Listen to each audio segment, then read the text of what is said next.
Plenty of warlords in the untamed depths of Central Europe and beyond had come to Italia hoping to take advantage of the chaos in the Roman state and grab some of the famed Roman wealth for themselves. Most of their followers were now dead, and Rex stood victorious over just as many battlefields as the great heroes of Roman history. Yet there was one enemy he had not defeated, the only one that mattered, Aelius Maximus and his ally Severianus of Roman Asia. The emperor had promised Rex a new life if he could return the Eastern Empire to the fold. For that, Rex would need some help. In Syracuse, Rex was given an honoured welcome by all except the man he was there to see, Lucius Verus. Rex's huge purchases of farmland of late had driven up the value of most noblemen's estates, making the foreign boy suddenly a well-loved politician. Verus would rather have bought that land for himself, and here was Rex with the cheek to order a mustering of his troops. "We'll take both of our armies overland," Rex was explaining. "The rumour is that Maximus and Severianus are working together against Aurelius." "Like he and you did, isn't it?" Verus said. "Precisely." Rex chose to steamroll through the criticism. "But they want a lot more people dead, you and I included." "So that is why you and I are to deal with this?" "No. That would be because we are the best your brother has. That's why it suits him. Because my own troops will not be enough to win. That's why it suits me.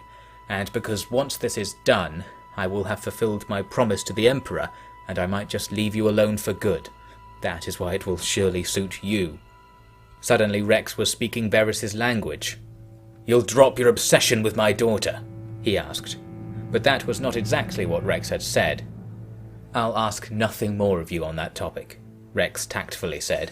Indeed, it would be the Emperor who would do the asking in the future if Rex took his deal. Verus was clearly suspicious of the answer, but agreed to mobilize his troops. After all, if he let Rex conduct such a prestigious campaign alone, the Roman power structures would go from splintered to shattered. It took only a few days to prepare. With his initial force now doubled in strength, Magister Rex ordered the army to march for Severianus's capital, Antioch, the den in which the pretender to the imperial throne surely hid.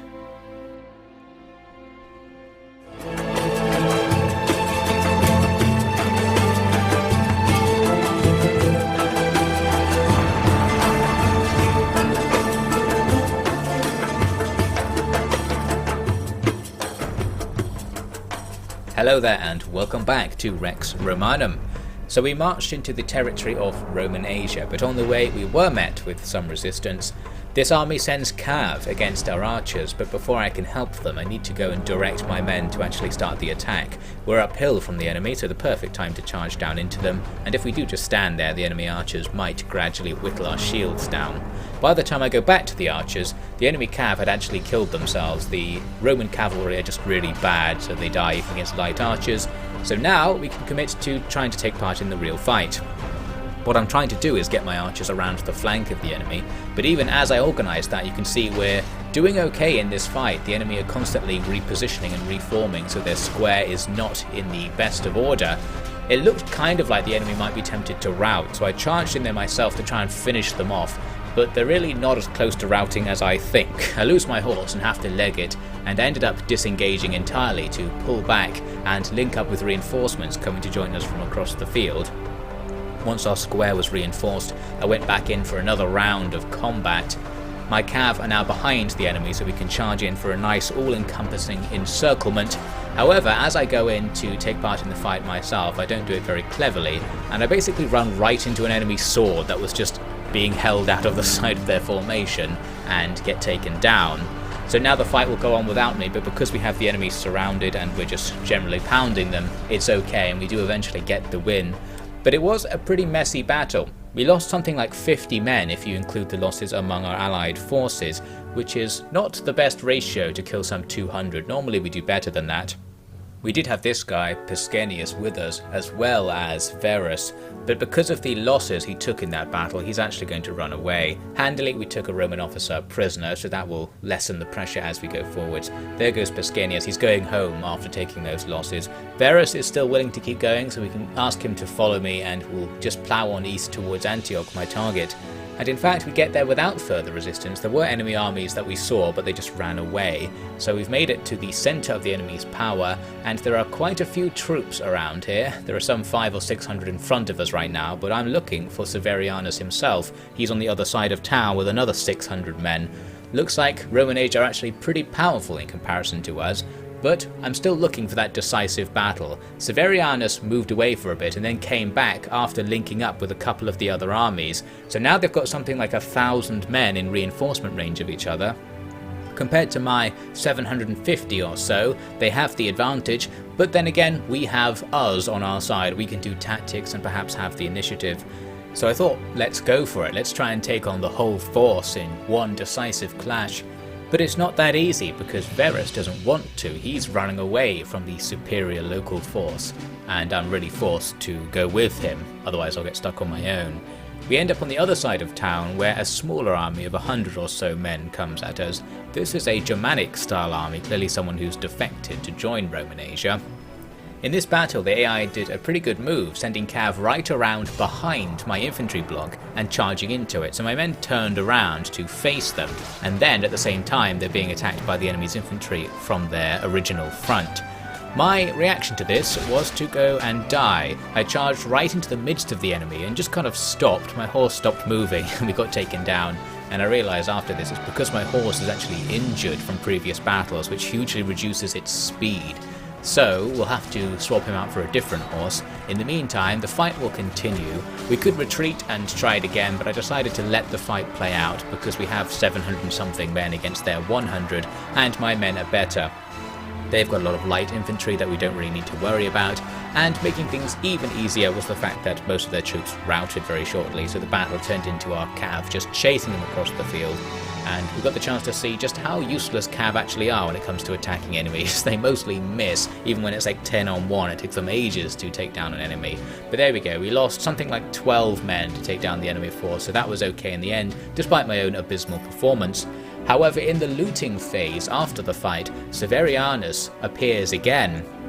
He's brought his friends as well, so this is going to be the fight against the 1,000 enemy troops. However, because they fought us or engaged us while we were looting, it's actually first going to be one of these encampment defense battles. Rex's cavalry pursued the fleeing German troops for several hours, killing or capturing the entire force. The victory was complete, and the horns sounding a return to camp echoed across the countryside. The infantry had already started constructing a camp for that night. When the ground began to shake at the approach of a mass of horsemen, plenty of men presumed it was the cavalry returning from their pursuit. Hence the scouts and watchmen on the approach to the camp were killed before they could report the truth of the matter. This approaching force thundered up to the camp, seeing to their delight that the palisade was yet to be placed in the ground. They were so close that the soldiers assigned to construct said palisade could read the name on the approaching standards, alias Maximus. Now the horns were sounding again, competing with the clamour of bells and the shouts of the men jumping up from their campfires and bursting out of their tents. Aethna was at Rex's side, checking his bandages when the uproar began. She pushed him to the ground, grabbed a sword and shield from her assistant, and rushed forwards with the troops to the edge of the camp. Already horsemen were leaping over the outer ditch and storming into the tent lines, although they found Rex's men were mostly still in their armour from the previous battle and were standing their ground. The men in earshot of Rex responded to his calls to form up around him. Maximus and his men dragged the unused palisade to bridge the defensive trench and started their attack in earnest. Maximus himself rode right up to the head of the charge and called out, "So nice of you to bring your head to me, Rex! You even dispatched those troublesome Germans for me! Barbarians killing barbarians, that's the sort of thing Rome needs these days!" Rex heard the call, turned and loosed an arrow at the rider, but it was too hastily aimed and soared past him. "The Emperor is lying to you, Rex. Maximus called again. He hates your kind. All Romans hate your kind. How could they not? Just look at how you betrayed your own people, then betrayed Rome, then betrayed me. Your poor sister should take her own life and sever you from power before the world tears you to shreds. More arrows missed their mark, and Maximus disappeared back into the advancing cloud of soldiers. All around the camp there was fighting, and where Rex's men had left their tents, Maximus's troops were looting all valuables and burning what they couldn't carry. Still, the raiders had expected less of a fight and called off the attack once the easy pickings were gone. If only they had known that Rex lay unconscious, having been bleeding from even before the fight started, they may have kept going and ended the Magister's campaign there and then. Instead, Rex and his army regrouped in their smouldering camp, gathering up all the men who had been out looting, and marched to join Verus on the next hill over. As they ascended the slope, they witnessed the huge camp of the Roman Asian main army spread out below them. Before first light the next morning, those camps were emptied by calls to battle. We ended up in a field battle with the enemy's main force, but in this fight Verus wasn't paying attention to my orders, so while my force is setting up on a hill back over near where we deployed, he's charged out into the middle of the battlefield and met the enemy. I came over to investigate and help out a little bit, slashing through their archers. But there's not that much we can do here to help Verus out. He's struggling, and I too am struggling. I get hit off my horse by that enemy cavalryman, and I immediately call the battle off. We actually initiated that battle, so we can just leave, although we lose more men and more morale. Our force is now very low on morale, having been defeated and retreated in quick succession.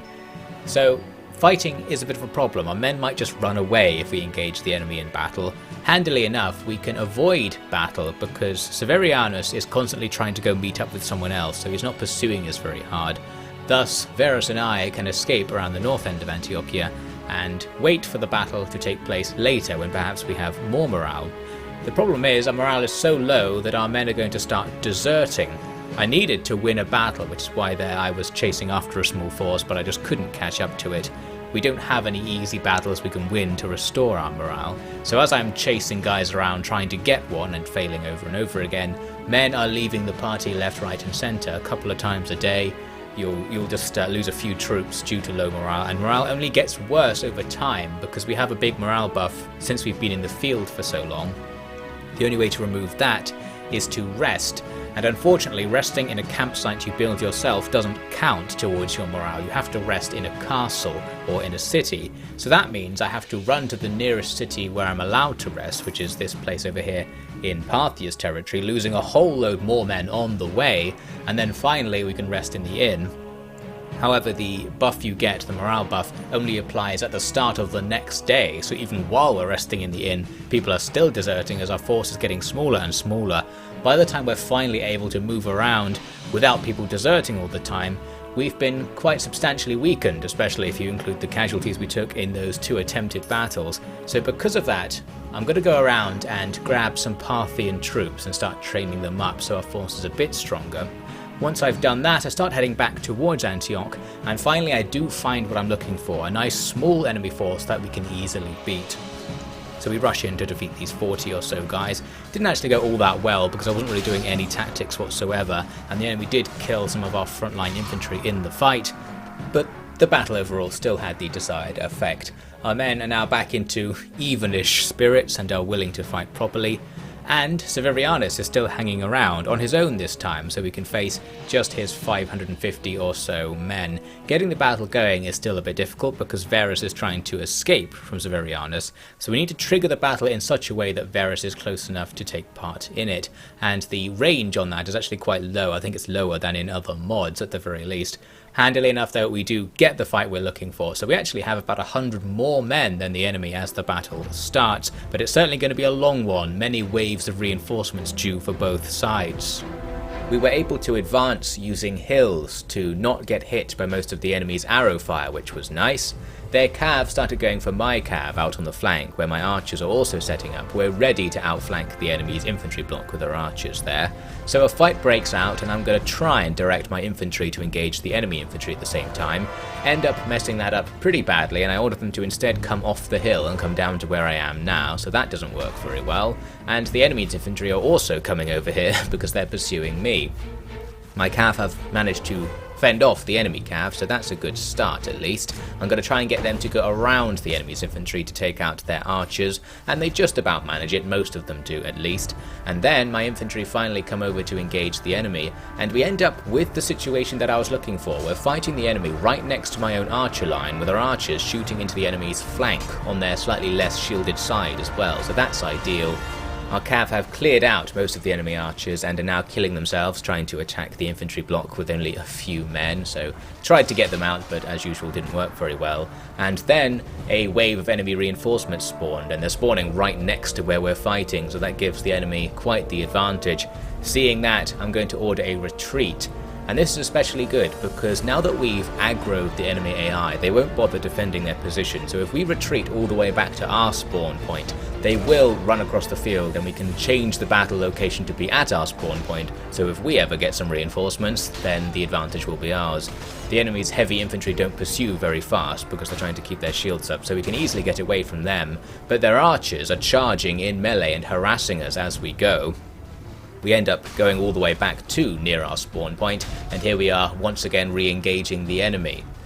They started using my own tactics against me by the looks of things. On the left there you can see their archers are setting up behind my infantry block as the fighting starts. And yes, they could shoot us in the back pretty easily, but we're going to keep them busy. We've got everything that's left from our cav charging in there to hopefully deal with that situation. Meanwhile, I'm still falling back with my infantry. There's still some distance to go before we're right on our spawn point for maximum advantage. So we move back a bit more, and then we finally re-engage the enemy right on our side of the map. It's two roughly equal infantry blobs fighting, so we need to do something to decide this fight. My archers start moving around to the flank, and my cav are going to try and deal with the enemy's archers at the back, who luckily are now not in a particularly good position. They can't really see my men. My archers are on the wrong side of the enemy infantry block, so they will be shooting into the more shielded side and not doing all that much damage. Still better than nothing. That said though, we're losing that infantry fight quite quickly. We don't actually have many men left in it at this stage. Also, our cav completely failed to take out the enemy archers, as so often is the case. They just got annihilated, so now having to try and pick up some of the slack myself and start taking them down, or at the very least keep them distracted so they're not shooting into the melee. They are repositioning in a pretty annoying way, gradually going behind us. And now I take a quick look back at the infantry fight and we've pretty much lost it. However, now being at our spawn point pays off because our reinforcement wave arrives and we can instantly reform to then outnumber the enemy again locally. Extra archers joining the fight as well won't be a bad thing, especially because your archers tend to run out of ammo. The first couple of waves of archers will eventually become useless, so you kind of want them to die to force a reinforcement wave to spawn so you can get some ammo back. Anyway, as you can see, we quickly cleared up the enemy in this area. It was just the archers after a while, so we'll advance into them and run them off the field with our heavy infantry. And with that, the first phase of this battle will be coming to an end. "Lord Varus, are you okay?" Rex shouted. Varus was slumped forwards on his horse, surrounded by bodies, but he turned his head to look at Rex with his one good eye. "You fight like a madman, Magister. How are you alive?" he said. Rex gave no answer, and beckoned for Aethna and Agasicles to help Varus down. "We can break them, Lord. Please give me your troops. This is it," Rex said, running over and reaching for Varus's seal of command fastened to his belt. Varus's hand jumped to life and grabbed Rex's wrist. The grip loosened almost immediately, and then Varus slumped forwards again without any further words. Rex swiped the seal and directed Varus's standard carriers to follow him out into battle. "Aethna, keep him alive," Rex said to his medic. "Magister, I wonder if you should be so eager to do that," Agasicles said. "While it is dire advice, I believe the stability of the Empire and your own fortunes would be improved greatly were Lord Verus's power divided up among others." Aethna was about to voice her support for this plan, but Rex was fuming. "He stays alive! I need him alive, and this is no time to scheme. Follow my orders." Saying no more, Agasicles gave a Roman salute and helped Aethna carry Verus back to camp. Rex formed up his remaining troops and marched on to engage the discordant second line of Severianus' army. "Thought he might actually go for it," Agasicles remarked. "He wants this man alive so he can join his family," Aethna said. "They hardly act like prospective family." "I'm talking about Julana." That had crossed my mind, but Rex isn't the sort to put that sort of thing ahead of real matters. Aethna glared at the Greek. "You saw what he did for his sister. I wonder who he would see dead to keep his crush strung along." "Well, yes. I'd rather not think of this all being only in those terms. And now I fear for poor Verus here, being in your hands." "I won't kill him." Spoken like a true doctor. "So, who would you see dead to keep your crush strung along?" Agasicles was promptly left to carry Verus by himself. Time for the next phase of the battle. We deal with the next couple of hundred men in Severianus' army. This time they don't have their commander, and I think that makes them more aggressive because they come right at us for this battle, even though we're still the aggressor, I believe. And you can see we've set up the ideal situation. Our infantry block stopped the enemy on one little hill, while our archers just rain arrows into the side of the enemy's infantry formation, the unshielded side as well, so plenty of kills come up very fast, and soon the enemy are falling back. They're actually just falling back here because they've got reinforcements on the way, so they're going to link back up with the rest of their infantry square now. We're just going to sit put and wait for the next square to come over so we can do the same thing again. In between, I had the archers hold their fire, so they'll have more ammunition for the deadly part of the firing when the enemy are right in front of us. And I'm going to join the fray as well, adding my own arrows to the barrage. So exactly the same tactic as before, just going to try and take down the enemy's infantry square with arrows, and this is particularly effective. It really just kills the enemy instantly, and a few of the enemies are now starting to rout after just less than a minute of actually engaging us. Although I say they're starting to rout, they're kind of walking away. I'm not sure if that's their top speed. They're not routing very enthusiastically, but whatever the case, they're not fighting us, and that helps us out a little bit. Some cavalry reinforcements appeared and went for my archers. This was a bit dangerous. Luckily there are not very many of them, so we can probably hold out. Took a nasty spear blow there. When you're on horseback, having a sword doesn't make you very effective against other guys on horseback with spears, but whatever. That small cavalry attack is pushed away, and then a third infantry square comes over for the exact same treatment as the last two. The only thing now is that we're starting to run out of arrows, so our little strategy is going to be less effective than it was before. But with the enemy's numbers so depleted, it's not a huge deal. I ordered everyone to just charge in and try to finish them off once our ammunition was expended. I myself charged in and did not last very long. The enemy actually dared to turn round and attack me, not as distracted as they sometimes are. So that went poorly. However, the battle as a whole will now be winnable. Our archers charge in to surround the enemy, and there are only a few guys left anyway. We eventually take the win after chasing down a few guys who are off in the hills and routing, etc. There we have it. That's the main enemy force under Severianus defeated, and this second phase of the battle actually went really well. We lost something like 20 men to take down the enemy's 250 or so remaining troops. So that's a lot better than the first phase, and it does leave us with enough men to continue fighting. With the enemy in the area taken down, there's the possibility of going after Antioch itself, which only has about 300 men guarding it. The issue though is that Verus has had enough. He's wounded and a lot of his army is wounded as well, and they're starting to go back to Syracuse. This could be an issue because he might get attacked on the way, but handily he managed to walk right through Antiochia without drawing out any enemy attention. I tried asking him to stay on and fight with us some more. They do follow your orders if you order them to stay. The problem is when your officers want to do something, at the first possible opportunity they'll just ignore your orders without telling you.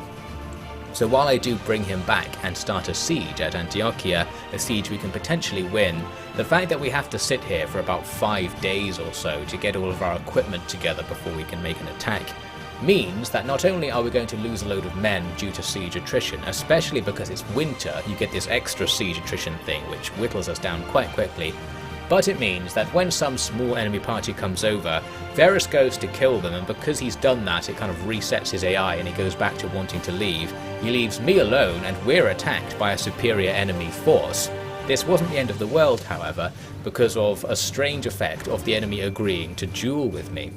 The duel itself is no problem because I've got the dueling technique down now. You just start the battle, immediately draw a bow and hit the enemy, and that's the end of that. Roman commanders never have shields, so they can't do anything about it. That's all good. But now that the duel has been won, it kind of resets the battle setup, so the enemy aren't actually attacking us anymore and we can just leave. The siege is cancelled as well.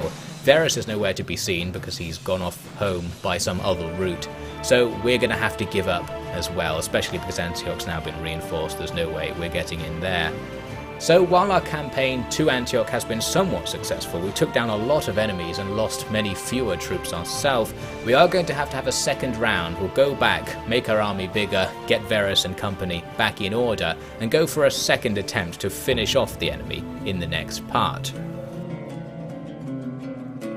Rex's strike against Roman Asia had been deadly, yet indecisive. 3 field armies had been destroyed, and the gates of Maximus's stronghold at Antiochia had been reached, but there, on the cusp of victory, it all proved too much. Rex promised to return and finish the job, but of course now Maximus would be ready for him. That is all for this episode. Thank you very much for watching, and special thanks to all of the OfficiallyDevin patrons. So we're going to go back and try to keep going, however we will run into difficulties and have to rely on some old debts to get us out of trouble next time on Rex Romanum.